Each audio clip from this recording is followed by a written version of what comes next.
आचार्य कल्प पंडित टोडरमल जी द्वारा रचित मोक्ष मार्ग प्रकाशक ग्रंथ अधिकार 9वां मोक्ष मार्ग का स्वरूप।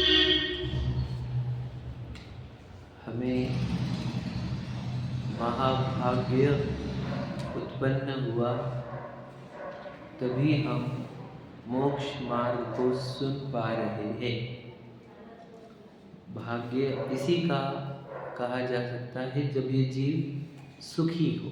जिससे ये सुखी हो वही भाग्य। धनवान होना भाग्यवान नहीं है, लोग नहीं जानते। लोगों ने धन में सुख माना है, इसलिए धनवान होने को भाग्यवान मानते हैं, परंतु सुखी होना ही भाग्यवान बना है। पूर्ण सुखी होना पूर्ण भाग्यवान है ना। मतलब मोक्ष प्राप्त करने वाले पूर्ण भाग्यवान है, और मोक्ष मार्ग को प्राप्त करने वाले उनसे थोड़े कम भाग्यवान हैं। लेकिन जिनको मोक्ष मार्ग नहीं मिला वे थोड़े तो भी भाग्यवान है या नहीं है? बता, क्या कहा मैंने? जिन्हें मोक्ष मार्ग मिला नहीं वे थोड़े तो भी भाग्यवान है क्या? यार समझो, मतलब हम भाग्यवान की कैटेगरी में है ये तो समझो पहले।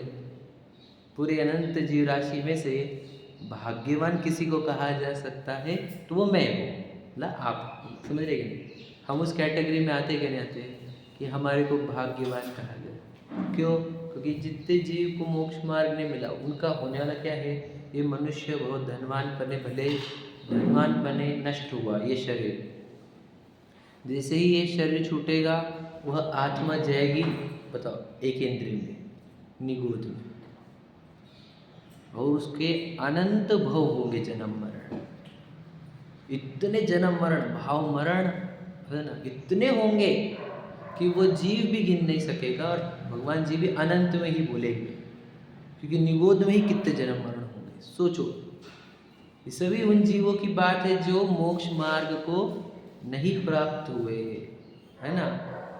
ये हम भी रहे, अगर हम मोक्ष मार्ग को प्राप्त नहीं होंगे तो हमारी भी दशा यही होने वाली, क्योंकि सभी की दशा वही है। दौलत राम जी कहते हैं तहते च था वर्तन धरे। देव गति का जीव वहां से निकलकर एकेंद्रीय बन रहा है। विचार करो, जिसने कभी पर स्त्री देखी नहीं, पर धन देखा नहीं, अभक्ष खाया नहीं सही है कि नहीं?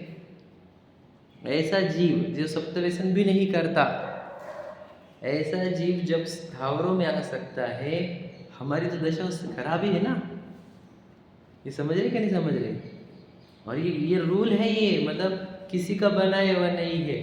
ये जीव अपने ज्ञान को निर्मल करते करते, विशुद्धि बढ़ाते बढ़ाते, ज्ञान को बढ़ाते बढ़ाते संगी पंचेंद्रिय होता है। हमने देखा है 2000 सादिक सागर, बस उतना ही टाइम है उसका, जब वो निकले किसमें से, स्थावर में से त्रस में, उतने इसमें ये मनुष्य वो भी प्राप्त कर लेना, जैन धर्म भी प्राप्त कर लेना, मुझे कितना महाभाग्य है। महाभाग्य क्या बोले हम, तो उसमें मोक्ष मार्ग प्राप्त कर लेना, तो ये महाभाग्य से हमारे जीवन में, मतलब मैं आपको कैसे बोलूँ, आप जो यहाँ पे बैठे हुए जीव है या मैं हूँ, हम ऐसे जीव है इस पूरी धरती पर सबसे ज़्यादा भाग्यवान जीवों में से। भले ही पंचम काल में जन्मे हो, लेकिन हम आज भी वही वाणी पढ़ रहे हैं भगवान जी की जो समोशरण में बोली गई थी, है क्या नहीं? अब हम पढ़ेंगे भी वो, टेंशन मतलब अच्छी अच्छी बातें मिलती है रोज़ पढ़ने को, सुनने को, है कि नहीं? तो वो भाग्यवान हम जीव है। अब हमें मुक्ति का मार्ग प्राप्त हो रहा है। मैंने बताया मुक्ति मतलब हम कोई वस्तु, कोई जगह का नाम नहीं बोल रहे हैं, हमारे अंदर उत्पन्न होने वाले दुखों से मुक्ति। याद रखना, मैंने इसलिए वर्ड यूज़ किया, हमारे अंदर उत्पन्न होने वाले, ये बात भी ध्यान रखना, क्योंकि दुख आत्मा के बाहर नहीं है, सुख भी आत्मा के बाहर नहीं है। जब हम बोलते हैं सुख आत्मा के बाहर नहीं, तो दुख भी आत्मा के बाहर है। आत्मा के ही अंदर दुख उत्पन्न होते रहता है, उससे उसको मुक्ति मिल जाना, उसी का नाम मोक्ष है। समझे कि नहीं समझे? तो आत्मा के अंदर दुख उत्पन्न करने वाले कौन है? तो उसमें सबसे पहला नाम आता है मोह के कारण। रूल है, क्यों? देखो, इसका कुछ नहीं, फिर भी सबको अपना मानता है।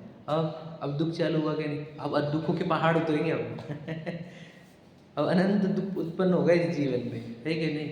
क्यों? कौन सी गलती कर ली? मोह कर लिया ना बेटा।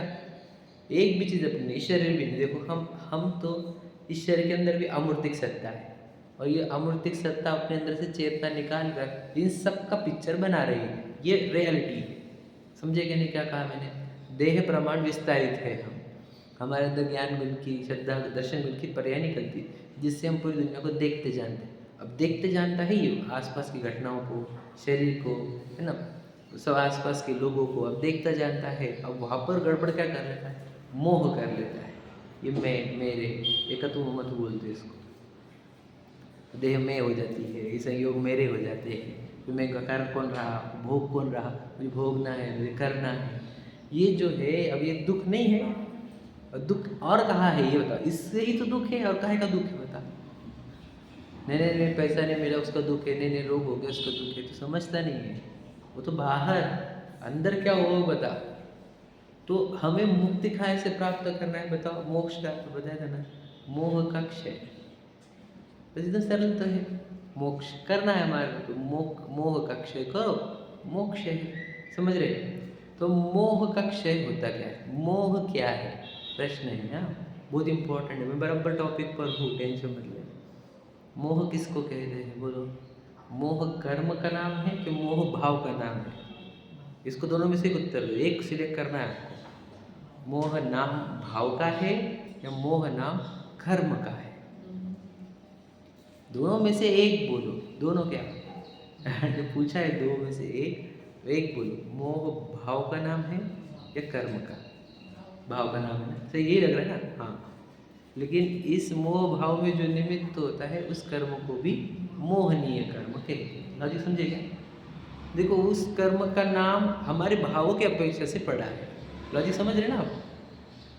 मैं मोहित हो रहा हूँ, और मेरे मोहित होने में जिस कर्म का उदय निमित्त होता है उस कर्म को भी मोहनीय नाम दिया जाता है।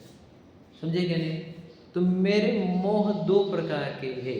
एक, मैं दर्शन यानी श्रद्धा से मोहित हो जाता हूँ, मतलब मेरे मेरे मेरे आत्मा के अंदर मान्यताएं ही उल्टी पड़ जाती है, अभिप्राय ही उल्टा हो जाता है।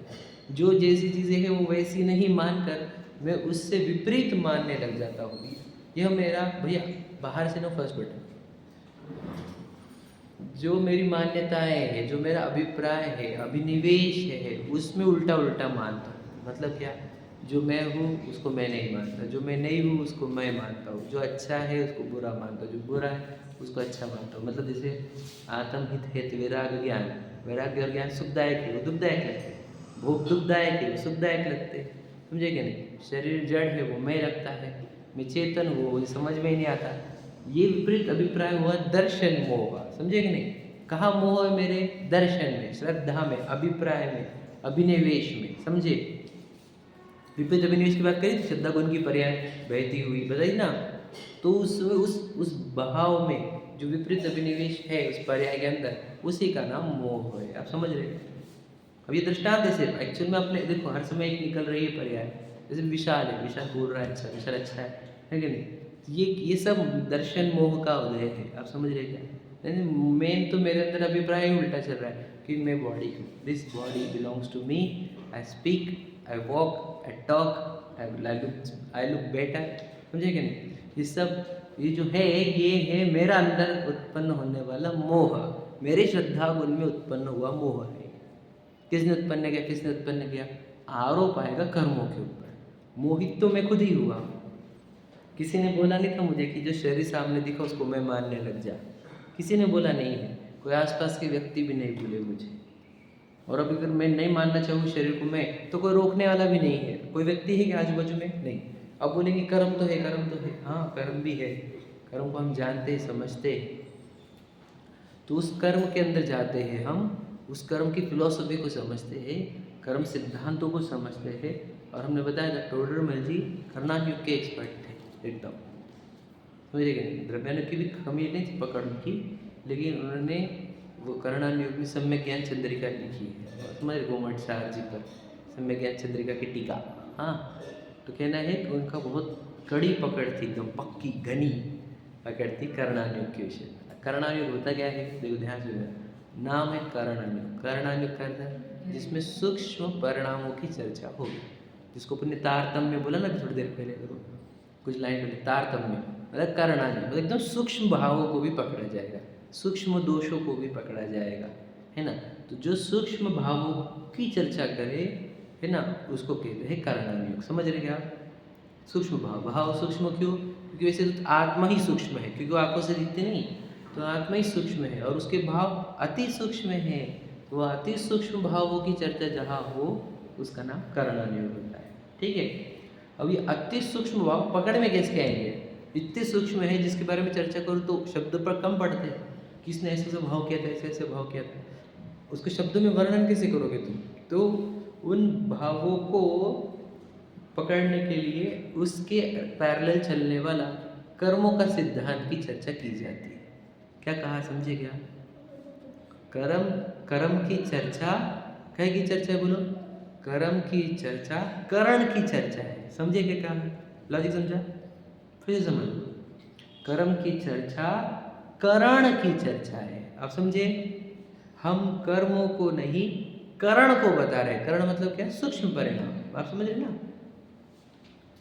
हम कर्मों को नहीं करणों को बता रहे, करण को बता रहे हैं, मतलब सूक्ष्म परिणाम। कर्म उपशम हुए काहे से हुए? करणों से। क्षय हुए करण से। बंद हुआ करण से। आप समझ रहे कि नहीं?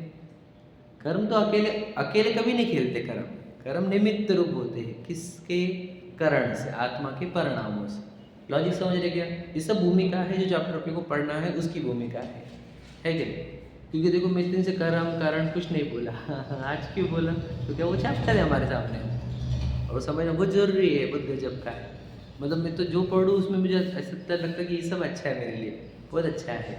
जितना पढ़ूँ जितना समझूँ उतना कम है और अच्छा है बहुत, जिससे मेरे अंदर और स्पष्टता आती है, मेरे अंदर के बंधन टूटते हैं, मिथ्यात्व टूटता है, तो ये बहुत अच्छा है।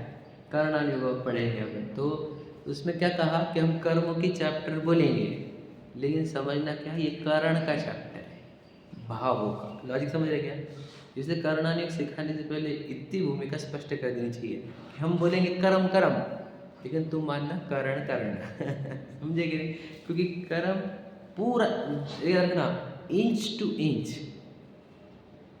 सेंटीमीटर टू सेंटीमीटर, टू भावों पर निर्भर करते हैं। ऐसा कभी नहीं होगा कि मेरे भाव अलग थे और कर्म अलग बिहेव कर लिए, ऐसा कभी नहीं होता। नहीं तो ये न्याय व्यवस्था ही बिगड़ जाएगी। फिर तो कोई भी कुछ भी भाव कर रहा है और कोई भी कुछ भी फल आ रहे हैं। जो लोग बोलते हैं देखो तो पाप कर रहा, उसको कितना अच्छा हो रहा है, हम इतना अच्छा कर रहे। बेटा तू खराब करके आया था और वो अच्छा करके आया था। अन्याय तो कभी नहीं होता विश्व में, प्रकृति का यही नियम है। देखो बाकी कर्म छोड़ दो, तुम अच्छा बिहेव करोगे अपने परिवार वालों से, वो तो अच्छे बिहेव करेंगे तुम्हारे साथ, जनरली तो यही होगा, है कि नहीं? अब एक आधा पूर्व कर्म खराब करके आया होगा तो एक आधा बैड बिहेव करे, पर बोलना ही है तुम जिसके साथ अच्छा रहोगे तो अच्छा बिहेव करेगा। तो कर्मों का भी सिद्धांत वही है।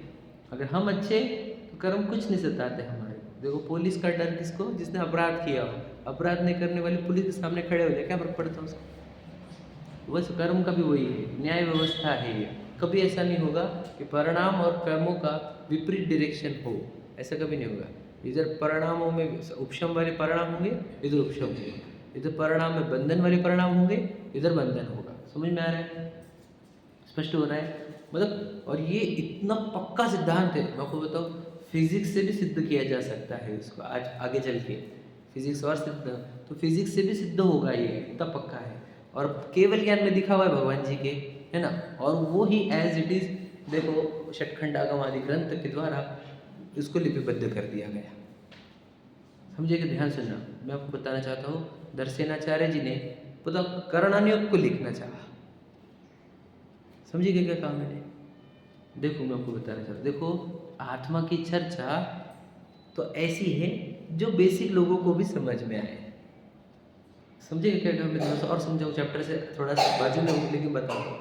दुनिया वाले बोलते हैं आत्मा की चर्चा मत करो, वो सूक्ष्म चर्चा है, सबको समझ में नहीं आएगी। समझ में आएगा? आत्मा की चर्चा मत करो, वो बहुत हाई लेवल की चर्चा है, वो मत सिखाओ सबको, तुम बेसिक चर्चा करो, ऐसा बोलते हैं लोग। मैं बोलता हूँ आपको सबसे बेसिक चर्चा आत्मा की चर्चा है। समझे क्या बोल रहा हूँ मैं? मतलब जिसमें एकदम तुम मेरे सामने तुम 5 साल का बच्चा लेके आओ, मैं उसको आत्मा समझा दूंगा। बिल्कुल बिल्कुल एकदम कठिन नहीं है, आत्मा समझाना बहुत ईजी है। सबसे इजीएस्ट चैप्टर जिनवाने का आत्मा है, ये याद रखना मेरी बात, पक्का बोलता हूँ, एकदम पक्की। कठिन तो करना नहीं होगा। अब देखो, आत्मा सिद्ध करने के लिए, अब मैं बोलूँ कि तो आत्मा शरीर नहीं है, तो केवल ज्ञान की महिमा नहीं आएगी आपको, कि वो तो बेसिक लॉजिक से भी समझ में आ रहा है, अज्ञान के छदमस्त होके, समझेंगे, लॉजिकली भी प्रूव हो रहा है।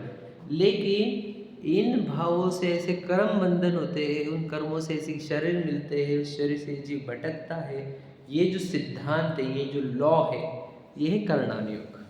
और ये दर्शनाचार्य जी ने स्टोर कर दिया कि भाई हम चले जाए यहाँ से, तो ये जो सिद्धांत जो हमारे केवल ज्ञान से प्राप्त हुआ था, है या नहीं, कि ऐसे भावों से ऐसे कर्म, ऐसे कर्मों से इधर गति, ऐसे उदय, ऐसा उपशम, ऐसा क्षय, ऐसा करते करते जीव वहाँ जाएगा, वहाँ से वहाँ होगा, उसके इतने जन्म होंगे, 2000 साधिक से आ गए, ये सब टिकाना था। इसलिए दर्शनाचार्य जी ने बुलाया जो पुष्पदंत जी बुद्धबली और लिखना प्रारंभ करो, लिख दो इसको, क्योंकि बाद में तो रहेंगे नहीं, ये फिर सिद्धांतों के ऊपर समझेगा कौन इन सिद्धांतों को, है कि नहीं? सोचो, ये लिखा हुआ नहीं रहता हमारे पास करणान योग में। अगर हम बोलते कर्म होते हैं, कौन मानता कर्मों को?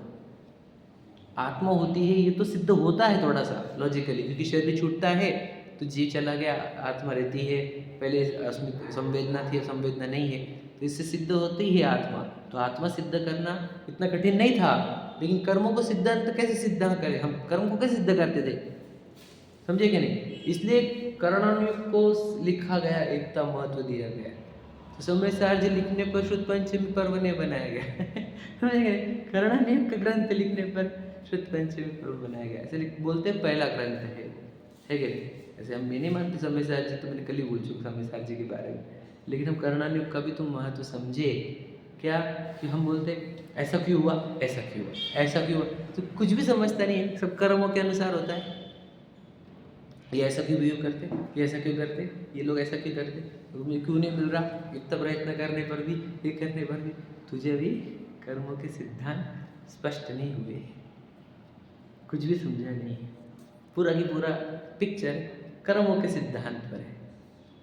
Each and everything happens with you, है ना, in front of you is governed bye कर्म, समझे कि नहीं?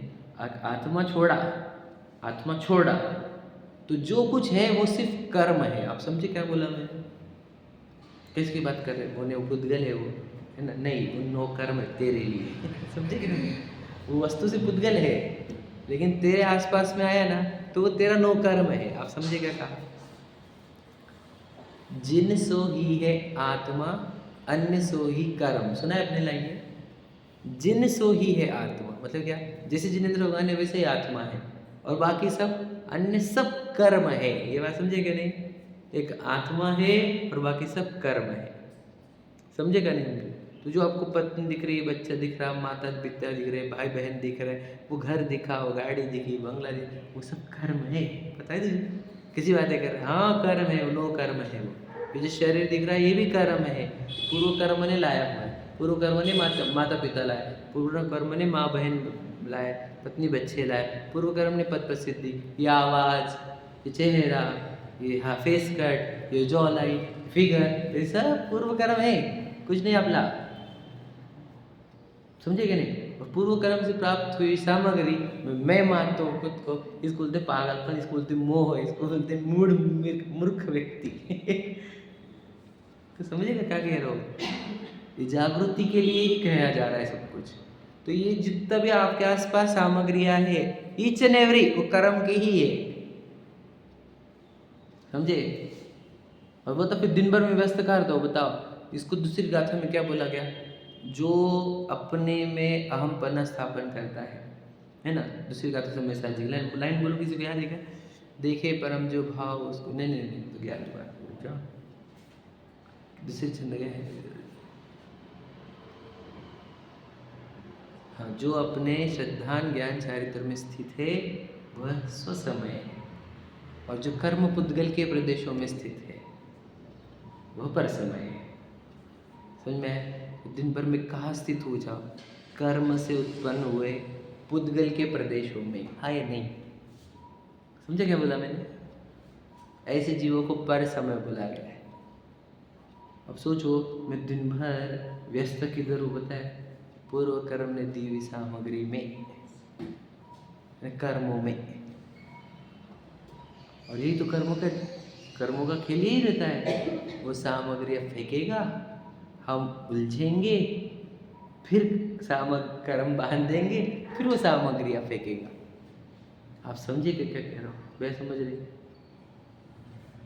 तो क्या करना होना चाहिए, क्या करना चाहिए? तो संयम, तप, वैराग्य क्या रहता है? इन फालतू सामग्रियों से अपने आप को हटाने का। समझे क्या? संयम क्या होता है, तप क्या होता है, वैराग्य क्या होता है? बताओ, यही रहता है। ये सामग्री पुद्गल की, एक तो कर्म की। चल हटाओ इनसे अपना ध्यान हटा, अपने चेतना में। समझे क्या? इसका नाम संयम, तप, व्रत आदि है।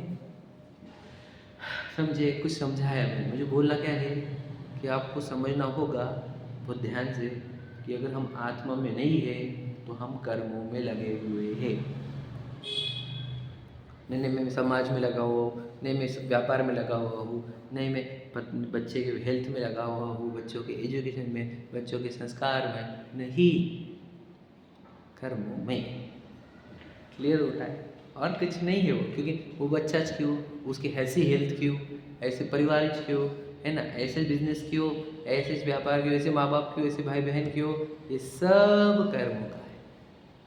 इन क्यों के उत्तर याद रखना। दुनिया में हर क्यों का उत्तर कर्म है। समझ में आए? हर क्यों का उत्तर कर्म है। दुनिया में तुम कुछ भी प्रश्न पूछो मुझे, उसका उत्तर कर्म है। समझ में आए? और अंदर तो दुखी क्यों, सुखी क्यों? तो तुम्हें दुख क्यों? अपने भूल से। सुखी कैसे? अपनी समझ से। इतना सरल है, मतलब कठिन नहीं है। अब मैं चैप्टर में आता हूँ, थोड़ा थोड़ा हम पढ़ते हैं। चलो 332 पर चल रहा है ना अपना, 33 हो गया, 33 कल हो जाएगा, कल हो गया तो 32 पूरा पढ़ना नहीं हुआ क्या अपना? शिव पुण्य वो पढ़ा शायद, पूरा पढ़ना हो गया ना? हाँ हाँ पढ़ लिया वो भी। एक पैराग्राफ रह गया शायद इसमें का, एक पैराग्राफ नीचे वाला रह गया शायद, है ना? हो गया 333 पर पढ़ना है। ठीक है, देखो। तथा सम्यक तो के 3 भेद किए हैं, औपशमिक, शैवशमिक, शायिक। सो यह 3 भेद दर्शन मोह की अपेक्षा किए हैं। ठीक है, इतना ही पढ़ रहा हो, वापस एक्सप्लेनेशन स्टार्ट हो जाएगा। देखो, अब औपशमिक, शैवशमिक और क्षयिक, ये जो 3 नाम हैं, ये कर्म के नाम है कि भाव के नाम है? ये बताओ, समझ ध्यान से। ये 3 प्रक्रिया कर्मों की प्रक्रिया है। इन कर्मों का नाम भावों पर आया है। क्या समझा? वापस समझ लेना। वो जो 5 बोल रहे थे ना, उसमें से भी समझो आप। ये उपशम, क्षय, क्षयोपशम और क्या रहता है, उदय, ये सब कर्म के खेल है ये। समझे क्या? और इनका आरोप भावों पर आता है। जैसे मैंने मोह के केस में क्या कहता, भाव, मोह भाव का नाम है और उसका आरोप आया कर्मों के ऊपर। और अब ये जो 4 बोल रहे हैं, 3 4 बोल रहे हैं, ये है कर्म की स्थितियाँ जिसका आरोप भावों पर आता है। समझेगा? देखो ध्यान से सुनो, बता दूंगा, कोई टेंशन मतलब, समझाता हूँ, एकदम इजी कर दूंगा मैं, को एकदम अच्छी, मतलब समझ लेना। आपका ऐसा कुछ रहेगा नहीं जो समझ में नहीं आएगा, है ना? वो हमारे अंदर अपने आप उत्पन्न होगी एक शैली है कि जिसमें मैं एकदम इजीली समझा दूंगा आपको, और है ना, आपको बिल्कुल कठिन नहीं आएगा। हुआ क्या है, ध्यान से सुनना। क्या बोल रहे हो? 3 प्रकार के लिखे हमने, औपशमिक, शैवशमिक, क्षयिक। सो यह 3 भेद दर्शन मोह की अपेक्षा किए हैं। ठीक है, बस क्लियर, इतना पढ़ना था मुझे। अब बताना क्या है, मतलब दर्शन मोहनीय नाम की एक सत्ता हमारे भीतर है। किधर भीतर? मेरे जिधर शरीर है उधर आत्म प्रदेश, जिधर आत्म प्रदेश है उधर कारमान शरीर, जिधर कारमान शरीर है उसके अंदर फुल क्वांटिटी ऑफ, पूरी मतलब पूरे 100% नहीं, लेकिन पूरे कारमान शरीर में दर्शन मोहनी की एक सत्ता है। समझ पा रहे हैं आप? दर्शन मोहनी की सत्ता है, वो क्या करती है कि यदि उसके सत्ता में से कुछ निषेक उदय में आए, मतलब क्वांटिटी बहुत सारी है, उस क्वांटिटी में से अगर कुछ परमाणु, कुछ क्वांटिटी है ना, कुछ परसेंटेज जब उदय में आता है, फल देना प्रारंभ करता है, तो क्या होता है इस जीव के साथ? बोलो बता। हाँ, मोह हो जाता है। मतलब बताओ। हाँ बिल्कुल सही बात है। अब देखो दो प्रकार से कहा जा रहा है, मैं जो बोल रहा हूँ अभी वो अलग है और पहले जो कहा था वो अलग है, समझना थोड़ा सा गहराई से। जब उधर उस दर्शन मोनी की क्वांटिटी में से कुछ का उदय आ रहा है, इसका अर्थ ये है कि यह जीव बाहर मोह कर रहा है। समझे क्या नहीं? मतलब वापस समझाता हूँ, फिर से समझाता हूँ। अपने आप को भूलकर खुद को विशाल मानने वाला मोह, मैं मेरी केस बोल रहा हूँ, आप आपकी लगाना। जब मैं ऐसा करता हूँ कि देखो कौन बोल रहा है, फिर कौन चल रहा है, फिर कौन खा रहा है, फिर कौन बैठा है, कौन सी है ना, समझे, कौन दिख रहा है, फिर समझे, मुझे खाना है, मुझे पीना है, मुझे चलना है, मुझे बैठना है, मुझे बैठना है, मुझे सुंदर दिखना है, ये जब मेरे अंदर चल रहे हैं, मैं आत्मा के अंदर, हाँ, इस समय दर्शन मोहनी की क्वांटिटी में से कुछ परमाणु उदय दे रहे हैं। अब वो परमाणु उदय दे रहे हैं इसलिए मैं स्वयं को भूला हूँ कि मैं स्वयं को भूला हूँ इसके लिए वे उदय दे रहे हैं? इन दोनों की सीक्वेंस में क्या सही है? हाँ, याद रखना, इधर मैं स्वयं को भूलता हूँ, उदय उदय प्रारंभ होता है। समझिए कि नहीं? और मुझे बताओ उदय कब प्रारंभ हुआ हमारा? अनादि से। ये बात ध्यान रखना। क्या कहा? उदय हमारा अनादि से है, क्योंकि मैं भूला हुआ भी स्वयं को अनादि से। समझ रहे कि नहीं? तो जब मैं अनादि से स्वयं को भूला हुआ ही हूँ, तो दर्शन मोहनी फल उदय दे ही रहा है, उसका निरंतर उदय चल रहा है। अब याद रखना, आप बोलोगे कि हमारे को तो कुछ दिख नहीं रहा, कुछ दिख नहीं रहा। मैं एक बात बोलता हूँ आपको, आप ये शरीर छोड़ने वाले हो, है ना, और ये सब चीज़ें बाद में आकर जॉइंट हुई, तुम्हारे को पत्नी हो, बच्चे हो, घर गाड़ी हो, जन्म में तो तब तो चिपकी हुई नहीं थी। समझे कि नहीं? तो मुझे बताओ, तब भी कुछ समझ में आने दिया जा रहा है क्या? कुछ समझ में दिया? गंदा शरीर है, उसका मोह टूट रहा है क्या हमारा? बताओ, सारे गंदगी से भरा हुआ शरीर है, उसका मुंह टूट रहा है क्या? सोचो, हम बोलते भी नहीं है, इधर से हवा निकलती है, इधर स्वर यंत्र में जाती है, आवाज़ निकलती है, हमारे को ये लगने दिया जा रहा है क्या मैं बोलता नहीं हूँ? विचार करो, आवाज़ निकालने के लिए मैं किशोर कुमार जैसी निकालूं, है कि नहीं, मोहम्मद रफ़ी जैसी निकालूं, बहुत अच्छी अच्छी आवाज़ निकाली जा सकती है ना? क्यों निकल नहीं रही हमारी वैसी आवाज़ें? ये तो कुछ समझ नहीं दिया जा रहा है क्या? तो दर्शन मोहनी है, ये सिद्ध होता कि नहीं होता? समझे कि क्या कह रहे हो मैं? नहीं, हमारे को नहीं दिखता। अरे तुम देखना चलो करो, नहीं तो हमको कुछ हम बताएंगे तुम्हें दर्शन मोहनी कैसा होता है। कुछ नहीं, तुम्हारी ये जो रिश्ते तुम लिख रहे नहीं, मेरी पत्नी मेरे बच्चे को प्यार करते हैं, सब स्वार्थी है, कोई तो समझ नहीं देगा नहीं दर्शन मोहनी। समझे? तुझे भ्रम हुआ है ना मेरी पत्नी नहीं, अब वो तेरे साथ बैड बिहेव करे, बच्चा मेरा, समझे कि नहीं, दुनिया भर का बैड बिहेव करे, छोड़ के जाएगा, पूरी प्रॉपर्टी लेके छोड़ के जाएगा, लेकिन मोह टूटेगा नहीं। दर्शन मुनि किसकी क्या बात होती समझते कि तुम? वो भ्रम। सोचो, माँ बाप चिंता करते बच्चे की, ये गिनता नहीं माँ बाप को, ये बच्चे की दुनिया भर की चिंता करता है, बच्चे इसको गिनते नहीं। रूल ये हुई है ना, है कि नहीं? मतलब जो हमारे लिए चिंता करे उसको तो कोई लेन देन नहीं इसको, और जिसकी तू चिंता कर रहा है उसको तेरे से कोई लेन देन नहीं। नहीं समझे? इस प्रक्रिया समझ पा रहे क्या? तो फिर भी किधर मोह करेगा? अब बताओ, उस बच्चों के लिए माँ बाप से भी बैड बिहेव कर लेगा, समाज से बैड बिहेव कर लेगा, बताओ। ये मोह का खेल है ये सब। मुझे तो पहले आपको बताना है, हम मोहित है कि नहीं ये समझो पहले, हम बीमारी में है कि नहीं है, हमारे को दर्शन मोहनी विपरीत अभिप्राय कुछ चल रहा है कि नहीं चल रहा। अब हो क्या मान रहे हो? अब दर्शन मोहनी को और क्या सिद्ध करना चाहिए बताओ? हम सच प्रश्न पूछूं मैं, अगर आप हो कौन, अगर हमारे पास उत्तर ये है कि वो शरीर है, समझे कि नहीं, तो मैं आपको तो दर्शन मोहनी को सिद्ध कर दिया हमने। क्योंकि ये देखो, जैसे एग्जाम्पल, मुझे किसी ने पूछा तू कौन है, मैं बोल रहा हूँ विशाल, एग्जाम्पल समझो। हाँ, अब मेरी ये विशाल में कितनी सच्चाई है देखो, कि मैं जब जन्मा था ना तो नाम ही नहीं था इस शरीर को, तो विशाल तो जन्मा ही नहीं। बाद में किसी ने बस वो एक प्रोग्राम रख के एग्जाम्पल ना कर दिया, क्या भाई इसका नाम आज से विशाल है। फिर वो जब स्कूल में एडमिशन लिया तो उसमें नाम लिख दिया विशाल वाटनी एग्जाम्पल ना। तो सोचो, जो नाम जन्म से था नहीं, जो एक लीगल फॉर्मेलिटी के तौर पर किया गया था, उसको मैं मान रहा हूँ, तो इस मैं बने में कितना बड़ा भ्रम छुपा है विशाल वाटनी के मैं बने में। नहीं समझ रहे आप? समझे कि नहीं समझे?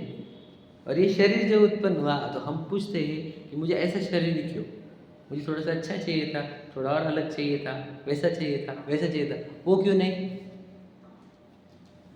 समझे? मोह नींद के जोर, जगवा से घूमे सदा, कर्म चोर चोर, सर्वस लूटे सुध नहीं। ये लाइन समझ पा रहे आप क्या होता है? मोह नींद समझ पा रहे, दर्शन मोहनी का उदय समझ पा रहे, वह समझ पा रहे? कठिन जा रहा है कुछ?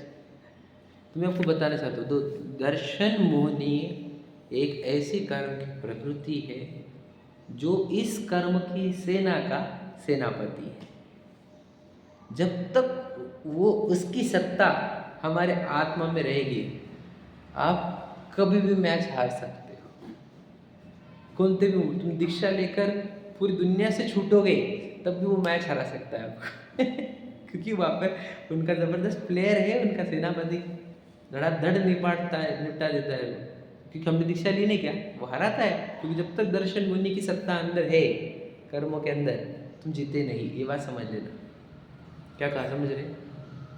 समझाऊँ थोड़ा सा और, ठीक है? तो दर्शन मोहनी एक कर्म की प्रकृति है, उसका फल हमारे को निरंतर प्राप्त हो रहा है क्योंकि हम स्वयं को भूल गए हैं।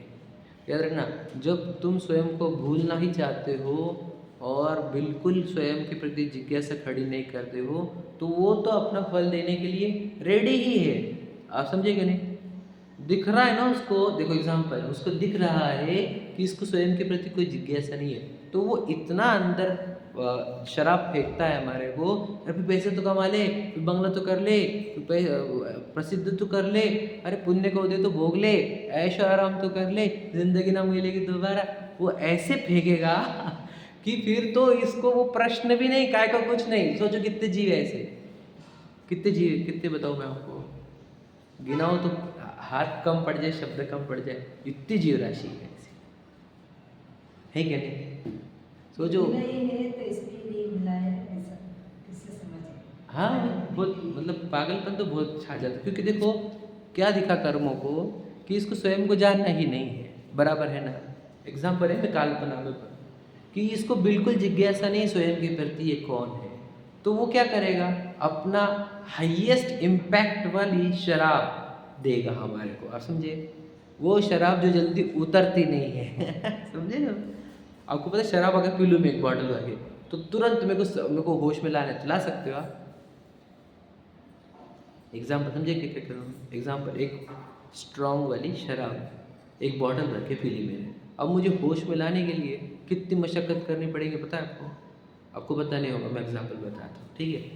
तो पहले तो वेट करना पड़ेगा 15-20 घंटे। अगर आपको उससे भी पहले करना है तो पहले अंदर की शराब निकालने के लिए वोमिटिंग कराओ, पाइप डालो, एक बूंद भी रहने नहीं चाहिए, और जो चली गई है ब्लड के थ्रू, उतने देर तक तो कुछ कर ही नहीं सकते आप। मैं ये सिर्फ दृष्टांत दे रहा हूँ आपको, क्या बोलने के लिए, कि अगर शराब पी ले कोई जीव तो उसके साथ दशा क्या होती है ये समझा रहा हूँ, उसको होश पे लाने के लिए कितना कठिन पड़ता है। वैसे ही सेम टू सेम है ये जीव, जैसे स्वयं को भूलना चाह रहा है, इसको स्वयं के प्रति जिज्ञासा नहीं है, तो सोचो शराब अंदर इतनी घुस जाती है कि रोज जिनवानी सुना उसको समझे क्या? कुछ असर पड़ता है नहीं। रूल है ये, बुरा मतलब नहीं देना। मोह महामत बिनवानादि लाइन लिखी हुई है, भूला आपको भ्रमत्वादि, मोह नींद के जोर, मैं आपको बहुत लाइन सुना सकता हूँ, समझे क्या नहीं? मोह जाल में फंसे हुए हैं कर्मों ने आ गया, कितने चाहिए तुम्हारे को लाइन? द दर्शन मोनी क्या करना है बोलो? शराब पिलाने का काम है उसका, उसको उपमा शराब की मिलती है। क्यों शराब पिला रहा है इतनी? क्योंकि मेरे को जानना ही नहीं कौन हूँ मैं, समझे क्या नहीं? मैं जब इंजॉयमेंट के मूड में हूँ, देखो कुछ जन रहते अभी यार एंजॉय करो यार, तुम अभी ज्ञान मत सिखाओ, समझे क्या नहीं? जब मैं इंजॉयमेंट के मोड में होता हूँ, विवेक का मोड बंद कर देता हूँ, तब वो पिलाएगा शराब। आप समझेगा क्या कह रहा हूँ मैं? और जब मैं जागने के मूड में रहता हूँ, विवेक के विचार के मूड में रहता हूँ, तो शराब पिलाई नहीं जा सकती मुझे। आप समझिए क्या क्या कह रहा हूँ मैं? यदि मैं जिज्ञासु है, तुम है कौन, तो क्या चल रहा है नाटक, कौन है ये सब आसपास, इसके आगे का क्या है, फ्यूचर क्या है। अब जब मैं विचार करने लग गया, अब उसकी शराब, अब समझे ना आप, डेली बढ़ती रहती है। समझे क्या? या फिर ये पढ़ के बताऊंगा मैं सब तुम्हारे को, ये सब मैं जो बोल रहा हूँ काल्पनिक नहीं है, ये सब यहाँ पर लिखा हुआ है और आपको ये समझना ही है। आप मैं सब शिकार है इसके। हमारे दुश्मन कहाँ है, हमारे को पता तो होना चाहिए हमारे साथ क्या क्या खेल चल रहा है। आप बोलेंगे ये सब क्या लेके बैठे, दूसरा कुछ बोलो, अरे मैं आपको क्या बताऊँ आपके साथ हो क्या रहा है, आप कौन सी सज़ा भुगत रहे हो, कितने कितने दंड मिल रहे हैं हमारे को, हमारे आगे की दशा क्या होने वाली है, कुछ खबर नहीं हमारे को, हम जागरूक नहीं है, इसके लिए बोल रहा हूँ, क्योंकि बहुत कुछ हो जाएगा अगर दर्शन मुनि को निपटाया नहीं यहाँ पे। तो वो दर्शन मुनि ऐसे छीने, ऐसे खींचेगा आपको और कहाँ निगोद में पटक देगा, मालूम भी नहीं पड़ेगा, कौन विशाल ढूंढते रह जाओगे तुम। समझे क्या नहीं, कहाँ जीव सड़ रहा कर निगोद में पता चलेगा कुछ, आलू में प्याज में किधर भी लटक रहा है बेचारा। बहुत जरूरी है ये सब समझना, मैं आपको बताना चाहता हूँ, इसको याद रखना, इससे देख लेना आप। मैं हमेशा जिनवानी को बहुत सीरियसली समझता हूँ और समझाने का प्रयत्न करता हूँ, कोई फालतू बनना नहीं चाहिए हमारे को जिनवानी की। बहुत बहुत गहरी बात है जिससे हमारा जन्म मरण मिट जाए, है ना। नहीं तो पता है आपको दर्शन मुनि क्या है, वो रेडी है पूरी सेना लेकर, यहाँ हम ढीले दिखे उसको, वो खींच लेता है पूरा। एक शादी का प्रसंग लेकर तुम किधर लेकर चल जाएगा वो, समझे कि नहीं। एक प्रसिद्धि के प्रसंग में, एक पाप के उदय में पूरा खत्म कर देगा तुम्हारे को, क्या बता तुम्हारे को। एक रोग लेकर पूरा खींच सकता है वो पूरा की पूरा। उसके पास सेना कम है, 8 करोड़ों की पूरी सेना है और सब उसका सुनते हैं, क्योंकि वो सेनापति है। किसको कैसे डालना, किधर किसको डालना और कैसे इसको मूर्छित रखना, कैसे इसको बिजी रखना, कैसे इसको शराब पिलाते रहना, पूरी टेक्निक है उनके पास। सोचो वाला, सोचो इस जीवन से अभी तक बराबर खेल रहा कि नहीं खेल रहा वो। एक समय के लिए तो उसने पॉज पढ़ने दिया क्या कि हम जान ले उतनी देर के लिए, सिचुएशन में बिजी रखता कि नहीं हमारे दिन भर। कौन कर रहा है ये सब, विचार करो। सेनापति पूरी सेना के साथ, चढ़ाई किधर हो रही है, हमारी श्रद्धा ज्ञान चारित्र गुण पर, समझे कि नहीं, हमारे आत्मा पर चढ़ाई हो रही है। ये बात समझ ना गहरी, समझ पा रहे। तो ये देखो, अब वहाँ से हम निकल रहे, कहाँ से बात बोल रहा हूँ मैं कि दर्शन हम इधर भूले, देखना विवेक खोता हुआ, इंजॉयमेंट मूड में आता हुआ, समझदारी को छोड़ता हुआ, स्वयं के प्रति जिज्ञासु छोड़कर इंजॉयमेंट भोगों में लगने वाला जीव दिखा, तब दर्शन मुनि अपनी सबसे स्ट्रॉन्गेस्ट शराब हमारे अंदर इनपुट करता है, समझे। और उस समय पर याद रखना, आप उसको चीख चीख कर बोल दे। मैं आपको बताऊँ, उस समय तीर्थंकर की देशना सुन ले वो जी, तो भी उसको सम्यक तो नहीं होगा, जैसा हमारी जी के केस में हुआ। तीर्थंकर की देशना सम्यक तो उत्पन्न नहीं कर पाई, क्यों? क्योंकि दर्शन मुनि अपने स्ट्रॉन्गेस्ट शराब पिला रहा था। समझे क्या लॉजिक, समझ रहे। तीर्थंकर की देशना भी नहीं कर पाएगी कुछ, इतना स्ट्रांग होता है उसका इम्पैक्ट। अभी क्या पढ़ रहे हैं, तीर्थंकर की देशना ही तो पढ़ रहे हैं, लेकिन हमारे दर्शन मुनि डाउन हो सकता है, आप करें तो, आप प्रयत्न करें तो की बात है, नहीं तो नहीं करने। समझ में आया। तो दर्शन मुनि कि अब देखो, जो अनादि मिथ्या दृष्टि रहती है, ठीक है, वह पे पढ़ते हो, चलो वहाँ से पढ़ लेते हैं। वहाँ औपशमिक सम्यक्त्व के 2 भेद है, प्रथमोपशम सम्यक्त्व और द्वितीयोपशम सम्यक्त्व। वहाँ मिथ्या दृष्टि गुणस्थान में करण द्वारा दर्शन मोह का उपशम करके जो सम्यक्त्व उत्पन्न हो उसे प्रथमोपशम सम्यक्त्व कहते हैं। देखो वापस से समझना ध्यान से। सम्यक्त्व के 3 भेद में पहला कौन सा लिया उन्होंने, औपशमिक, उसमें भी 2 नाम है, एक प्रथमोपशम और एक द्वितीयोपशम, ठीक है। मैं समझे, पहले सम्यक्त्व के 3 भेद कर दिए मैं, औपशमिक, क्षयोपशमिक, क्षायिक। औपशमिक में है उसके 2 भेद कर दिए ना, प्रथमोपशम, द्वितीयोपशम। उपशम सम्यक्त्व क्या होता है वो यहाँ पे बताया, प्रथमोपशम सम्यक्त्व क्या होता है वो यहाँ पे बताया। देखो, मिथ्या दृष्टि गुणस्थान में पहले गुणस्थान होना चाहिए, किसका है? हम सबका, जैसा अभी समझिए। करण द्वारा, अब करण क्या है ये? करण लब्धि, जो अपन पढ़े थे 5 लब्धियों में, समझे क्या? 3 करण परिणाम होते, अपूर्व करण, अनिर्दिष्ट, वो करण, वो करण है। हाँ, करण लब्धि में चाहेंगे ना वो। 3 करण, अपूर्व करण। कहाँ आएंगे वो? 5 लब्धि में से जो 5वीं लब्धि थी करण लब्धि, उस करण लब्धि में 3 करण होते, वो जो भाई बोल रहे हैं। तो उस करण लब्धि के माध्यम से सम्यक तो उत्पन्न होगा। आप समझे? देखो, करण द्वारा दर्शन मोह का उपशम करके, ये दर्शन मोह का उपशम करके मतलब क्या? जो सम्यक तो उत्पन्न हो उसे प्रथमोपशम सम्यक तो कहते हैं। देखो, चैप्टर चल रहा है पूरा करणानुयोग, और मैं वहाँ से ला रहा हूँ अध्यात्म। समझ ना? क्योंकि मेरा अपना विषय फेवरेट तो अध्यात्म है, लेकिन करणानुयोग हमारे अध्यात्म को पुष्ट करने वाला है, तो हम करणानुयोग का भी, करणानुयोग के माध्यम से आत्मा तक पहुँचने वाले हैं। ठीक है, समझना।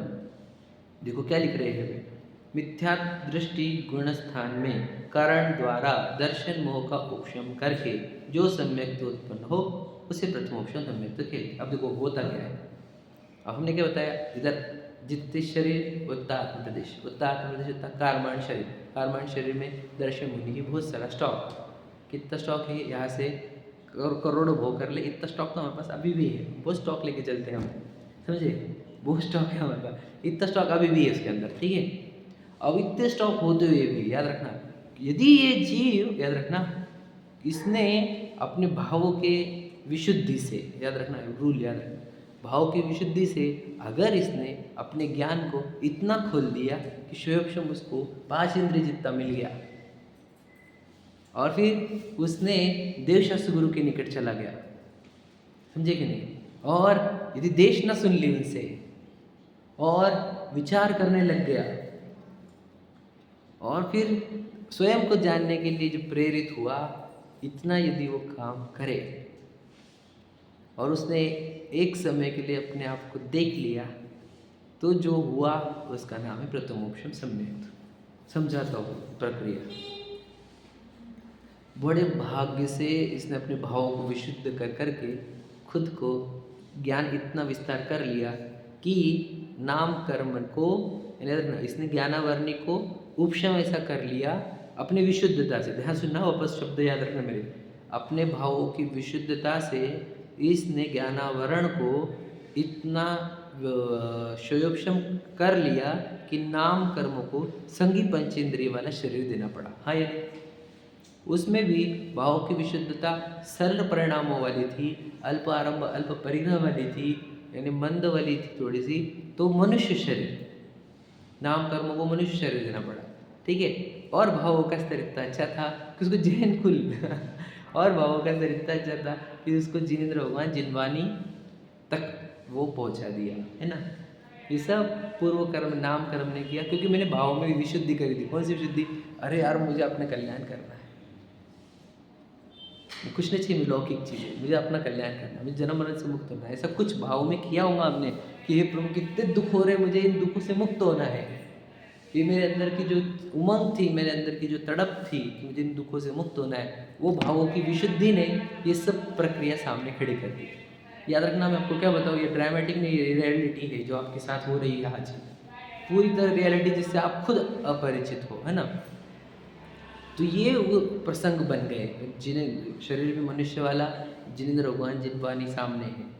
अब तुम जिनेंद्र भगवान के साथ में मिलने पर भी आप जिनेंद्र भगवान के निकट आए, जिनवानी मुनिराज के निकट आए, ये होगी विशुद्धि आपकी। इस विशुद्धि में आपने देशना ग्रहण करी कि तू शुद्ध चैतन्य सत्ता है, तू ये शरीर नहीं है, तो ध्रुव चैतन्य सत्ता है ही तू, ये शरीर नहीं है, तू इस शरीर में आया हुआ है। ये देश न सुनी और सोचने लगे, क्या मैं शुद्ध चैतन्य सत्ता में भगवान हूँ, मैं शरीर नहीं हूँ, क्या बात कर रहे? तो ये विचार करते करते फिर ये सब मेरे, जब मैं शरीर नहीं हूँ तो ये काय का पत्नी, काय की माता, काय की बहन, काय कुछ भी तो नहीं, फिर मेरा काय का घर गाड़ी बंगला कुछ नहीं, फिर मेरा है क्या? फिर मैं कैसा हूँ? शुद्ध चैतन्य कहाँ है? नहीं, कुछ तो नहीं दिख रहा, कुछ तो नहीं दिख रहा, चलो देखते हैं देखते हैं। अरे इधर बोला था कि उन्होंने कि शरीर में ही है, जो जानन जन है सो ही आत्मा है। कहाँ है जानन जन? कहाँ है जानन जनन जनन जन? हाँ, जानन जनन तो है, जानन जनन कहाँ से आ रहा है? है ना। तो जानन वाली कोई ना कोई वस्तु तो होगी जो जान रही है, समझ हर समय ज्ञान के पर्याय से जान रही है। वो जानन वाली वस्तु, अरे यही तो मैं हूँ, अरे यही तो मैं हूँ, और कौन हूँ फिर मैं। ये जो हो जाना प्रक्रिया है, इसका नाम सम्यक दर्शन है। तो बोलना नहीं पड़ता वहाँ पे, ये सब होते रहता है। समझे। इतना सब अपने आप अंदर होते रहता है, यदि कोई जीव इस प्रक्रिया में ईमानदार रहे तो। ईमानदार मतलब क्या, मनुष्य बना ना, तो मनुष्य बने से ईमानदार रहे, मतलब क्या, ये मनुष्य को काय के लिए मिला है, उसके प्रति सजग रहे। जैन धर्म मिला ना, तो उसके प्रति सजग रहे, ईमानदार रहे कि जैन धर्म मिला है मुक्ति के लिए। फिर देशना मिली तो देशना के प्रति ईमानदार रहे, देशना मिली है समझने के लिए, समझ के प्रति ईमानदार होकर विचार करें। ईमानदार व्यक्ति चाहिए हमारे को, सच्चा व्यक्ति चाहिए, सिर्फ छल करने वाला, दूसरों को बताने वाला नहीं, जो सच में करना चाहता है, अपने अंदर से जिसकी भावना जागृत हुई है, अपने को मुक्ति चाहिए बस। फिर वो ये प्रश्न जब उसको सुनने को आया कि अपन चेतना स्वरूप आत्मा है, तो उसने जब अंदर खोजना प्रारंभ किया, अपने अंदर सर्च चालू किया, तो उसने सर्च करते करते जैसे ही स्वयं को प्राप्त किया, उसका नाम है निश्चय सम्यक्त्व, उसका नाम है औपशम्य सम्यक्त्व, प्रथम औपशम सम्यक्त्व। यहाँ पर क्या हुआ, वो दर्शन मुनि जो निरंतर फल ले रहा था, उसको कुछ देर के लिए उसने उदय में आने दिया नहीं, कि चुप बैठ थोड़ी देर तू। कितनी देर के लिए, बहुत कम रहता है वो समय, इतना सा कि सेकंड भर बोले तो भी बहुत हो गया। और फिर क्या होता है, वो सेकंड भर बीतने पर फिर दर्शन मुनि का उदय आ जाता है, या फिर और कुछ हो सकता है, वो अपन पैराग्राफ में पढ़ेंगे, अगले वाले को कल पढ़ेंगे। लेकिन समझाना ये है कि दर्शन मुनि को कुछ देर के लिए शांत करा दिया, फल नहीं देने का। क्यों, अब मैं खुद को जानने के लिए प्रेरित हुआ हूँ। तो यदि हम स्वयं को जानने के लिए प्रेरित हैं, तो दर्शन मुनि फल दे, ऐसा होगा नहीं। उसको हमने बोला मुझे मेरे को जानने का है, तो फिर वो बोलता है ठीक है, तो सीधी बात है, जब जानना है तो मैं क्या कर सकता हूँ, अगर तुझे जानना नहीं तो मैं शराब पिलाऊंगा तुझे। तू बोल शराब पीने की जागना है, बोले हम जागेंगे, अब हम बहुत बीत गए खुद को मनुष्य मानते मानते, ये जड़ शरीर के अंदर चेतना नहीं, फिर इस शरीर को मैं बोल के जीते तो पागल जैसा है कि नहीं। चेतना में, ज्ञान मेरे अंदर, सुख मेरे अंदर, फिर इस शरीर को धोते बैठो पागल जैसा, है कि नहीं, हाड़ मास का गड़ा, बस हुआ, अब नहीं करना हमारे को। तो ये जब हम अपने अंदर ज्ञान में, अपने विवेक में ये सब जागृति लाए, तो अपना विवेक है ना, स्वयं को जानने की प्रक्रिया में दर्शन मुनि का उपशम करा देता है। और विवेक मतलब ज्ञान की पर्याय, काय से क्या कर रही है वो, प्रज्ञा भी बोलते हैं उसको। क्या कर रही है वो, सत्य के लिए प्रेरित हो रही है, उत्साहित हो रही है, जागृत हो रही है, सत्य की भूख लगी है उस प्रज्ञा को, कि मैं अपने अंतिम सत्य तक पहुंचूंगी, मेरे जीवन के, मेरे आत्मा के, मेरे स्वरूप के अंतिम सत्य तक मुझे पहुंचना है। इस प्रज्ञा ने, इस जागृति ने उसको अपने आत्मा के निकट लेकर आ गया, और वो अपने आत्मा जानने में आ गए अपने ज्ञान से। तो दर्शन मुनि का उपशम हुआ, प्रथमोपशम सम्यक तो हुआ। समझा, काहे से हुआ ये दर्शन मुनि, रुका काहे से, हमने कौन सी एंट्री मारी थी, कुछ नहीं, जागृति लाई थी। दर्शन मुनि अपने आप फल देना नहीं, मतलब उसको उतने देर तक फल देते आया ही नहीं, क्योंकि मैं जागने के लिए प्रेरित हुआ था। समझ में आया, प्रथमोपशम होता क्या है, थोड़ा सा ही बताया मैंने, क्योंकि अभी हमने तो भूमिका में बहुत समय लगा है, कल और डिटेल में जाएंगे कि होता क्या है। तो याद रखना, इतना अनादि से जो दर्शन मुनि मुझे जानने दे नहीं रहा था मैं कौन हूँ, उसको साइड में करके हमने स्वयं को पहचान लिया कि इस देह प्रमाण असंख्यात प्रदेशी, अनंत गुणों का पेंट असंख्यात प्रदेशी। अब क्या कहें हम, जीता जागता भगवान, नेचुरल वस्तु, समझे कि नहीं, जिसके अंदर से अनंत सिद्ध दशा निकलती, केवल ज्ञान निकलता है ना, जो एक्चुअल भगवान है, उस वस्तु से मैं अपरिचित था, और अपने आप का परिचय मुझे मिल गया। वो मेरा परिचय ही सम्यक दर्शन है, जिसके अंदर विपरीत अभिनिवेश टूटता है, मैं शरीर हूँ वाला, और मैं राग द्वेष हूँ वाला, वो भी विपरीत अभिनिवेश टूट जाता है, और मैं शुद्ध चैतन्य सत्ता हूँ, ये परिचय प्रारंभ हो जाता है। इसका नाम सम्यक है, प्रथमोपशम सम्यक। समझा, बस शॉर्ट में बोलना है, हमारा शत्रु निरंतर एक्टिव है, क्योंकि हम सोए हुए हैं। तो अब जागो, सदगुरु दे जगाए, हमारे को जगाने का काम है आपको।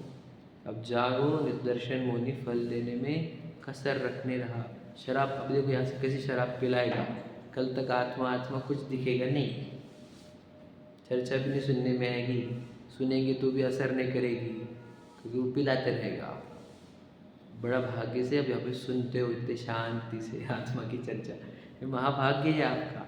अभी सब लेकर आए थे पूर्व कर्मों से, ठीक है नहीं, यहाँ पे बोलने वाला भी लेकर आ गया, समझ रहे, जो भी बोल, बस अब अंतिम कार्य है कि अब जाओ यहाँ से, उसका उदय बताने दो आप, उसको बोलो कि भैया बस बोलना उधर कुछ नहीं है, खुद के प्रति जागरूक हो कि मैं खुद को जानूँगा, मैं मोह में क्यों जीऊँ, जो मेरी चीज़ें नहीं है उनके लिए मैं क्यों जीऊँ, समझे कि नहीं। जहाँ देह अपने ने क्लियर लिखा, मैं यहाँ पे छोड़ने वाला हूँ इस शरीर को, है कि नहीं, मैं इस शरीर को छोड़ने से पहले इस शरीर में मैं ममत्व एकत्व तोड़ दूँ, ये हमें काम करना है, ठीक है। चलो समय हो। सहजानंद शुद्ध स्वरूप अविनाशी हो आत्मस्वरूप सहजा